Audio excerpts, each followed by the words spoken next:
Donald Trump and his administration is today left holding the bag after a conspiracy theory that has animated and juiced his base and fueled the rise of multiple key members of his innermost cabinet suddenly and spectacularly imploded.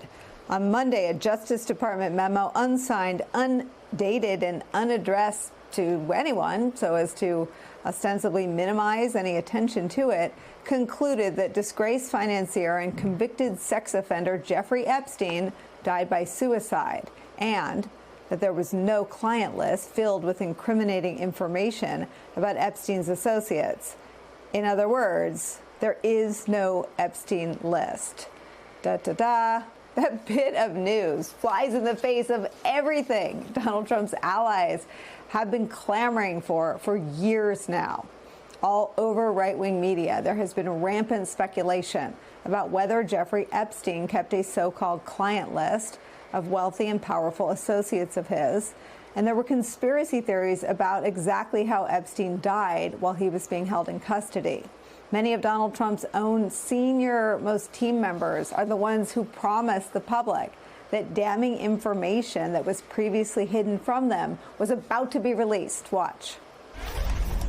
Huge story. Again, not a lot of people are talking about. There is a little current of information I'm getting that the Department of Justice under Pam Bondi may be finally releasing a lot of information on this Jeffrey Epstein case, which is a huge deal. In this case, in Epstein's case, it is incredibly disturbing. We have flight logs, we have information, names that will come out. We have, quote, information that will come out. Not so much. The Epstein list, though, mattered so much to the Trump base of voters that the Fox and Friends weekend team felt compelled to ask Donald Trump about it in an interview last summer. Would you declassify the Epstein files? Yeah, I would. All right. I guess I would. I think that less so because, you don't know it. You don't want to affect people's lives if it's phony stuff in there because there's a lot of phony stuff with that whole world. But I think I would, or at least do you think that would restore trust? Help restore trust? Yeah, I don't know about Epstein so much as I do the others. Certainly about the way he died. It would be interesting to find out what happened there because that was a weird situation and the cameras didn't happen to be working, et cetera, et cetera. Yeah, I'd release it on the how he died part, at least. I mean, it wasn't exactly a ringing endorsement from Donald Trump, but you can hear echoes of that and how he's trying to wiggle through the questions, committing to at least declassifying information about, quote, how he died. Nevertheless, after Trump won, after his election victory, some of the very same people who essentially made a living off amplifying baseless conspiracy theories were appointed to senior posts. Kash Patel becomes the FBI director. Dan Bongino, who you saw in that first clip, becomes his deputy. Alina Habba, who was also in that clip, becomes an acting U.S. attorney. And of course, Pam Bondi became the Attorney General of the United States. Listen to her in February. This is something Donald Trump has talked about. The DOJ may be releasing the list of Jeffrey Epstein's clients. Will that really happen? It's sitting on my desk right now to review. That's been a directive by President Trump. It's sitting on my desk to review, quote. Now, in the aftermath of Monday's memo, some of Trump's most prominent allies in the media are understandably outraged. They're mad at Pam Bondi and others. Conservative talk show host Eric Erickson is right now calling for Pam Bondi to be fired for lying to the American people repeatedly. Laura Loomer, who's amassed a whole lot of power with Trump himself, is also calling for Pam Bondi to resign, calling her a, quote, liar. And here's how Alex Jones took the news. So now by coming in and being part of the cover-up, the Trump administration has become part of it. I mean, it's just, you cannot see it any other way. So I just got to the office. So I'm going to go throw up, actually. And this only happens every few years when something really, really bad happens or something. I mean, I'm physically going to puke probably right now. My mouth is watering right now. It's because I have integrity. And, I just really need the Trump administration to succeed and to save this country, and they're doing so much good. And then for them to do something like this tears my guts out. So that's Alex Jones. His guts are being torn out and his mouth is watering. As for Pam Bondi, who, as we showed you back in February, claimed that the, quote, Epstein list was on her desk for review, here's how she responded when she was asked about the memo during Donald Trump's cabinet meeting today. In February, I did an interview on Fox, and it's been getting a lot of attention because I said, I was asked a question about the client list, and my response was, it's sitting on my desk to be reviewed, meaning the file along with the JFK, MLK files as well. That's what I meant. So we just played it. That's obviously not at all what she said, but okay. Good luck with Laura Loomer. Here's how Donald Trump reacted when he was pressed about his team, his administration, trying to put an end to a conspiracy theory they invented and fueled. Pam, could I just interrupt for 1 second? Are you still talking about Jeffrey Epstein? This guy's been talked about for years. You're asking, we have Texas, we have this, we have all of the things. And are people still talking about this guy, this creep? That is unbelievable.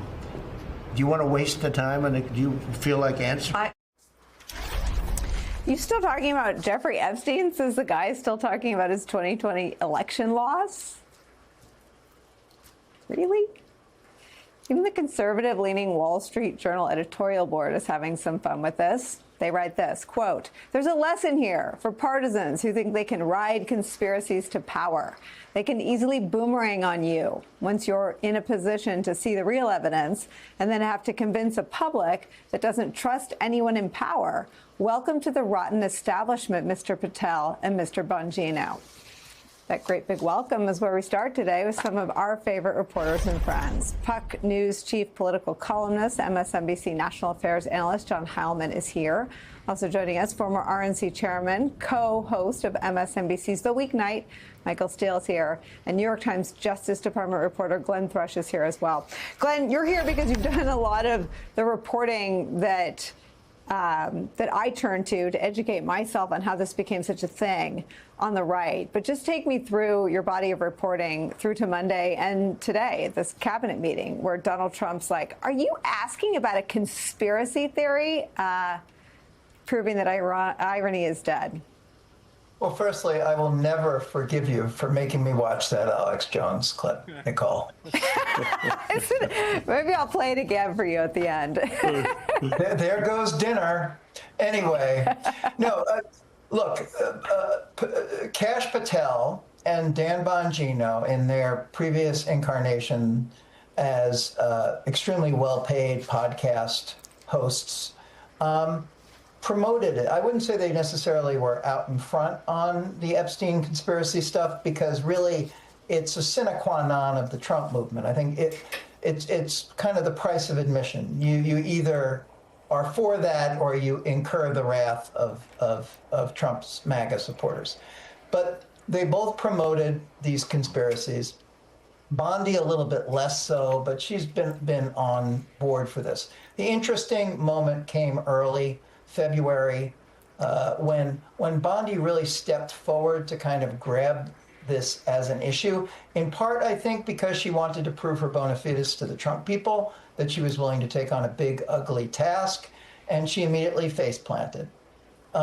She made these promises on Fox News. She described it as breaking news. And then there was this infamous scene in mid-February in the Roosevelt Room when she sort of crashed this conclave of right-wing influencers and handed out, quote-unquote, phase one of the Epstein files, which were these big, bulky white binders that, as it turned out, had more or less absolutely nothing in them. What happened subsequently was more interesting. Because she was embarrassed by this, because the FBI hadn't really uncovered anything new, behind the scenes, per our reporting, there was this extraordinary effort to scour the files and video out at a facility in Winchester, Virginia, dozens and dozens of FBI agents were deployed, and a bunch of prosecutors from the Justice Department's National Security Division. These are the people who are responsible for looking at investigating terrorism, foreign interference, et cetera, et cetera. They were diverted there to go through files of a guy who's been dead 6 years and has no national security implications. So there was this big behind-the-scenes effort to figure out if there's anything at all that they could find that would justify the assertions that had been made. And I had been told as early as May that there would be no phase 2. And I think the memo essentially is their attempt to move past this, because the bottom line is the energy that this conspiracy created, the political, emotional, cultural energy, dovetailed with the Trump movement. Even if the Epstein case doesn't advantage Trump because he hung around with Epstein, but the general sense of a government cover-up, the fact that you have faceless cabals doing evil things, is very much part of the entire energy of the Trump movement. But its usefulness is over. And just as Trump disposes of people, he is now forced to dispose of the Epstein conspiracy. And I think what you're seeing now is what happens when you go from 100 to 0 and slam the brakes. Some Trump appointees are going to go through the window.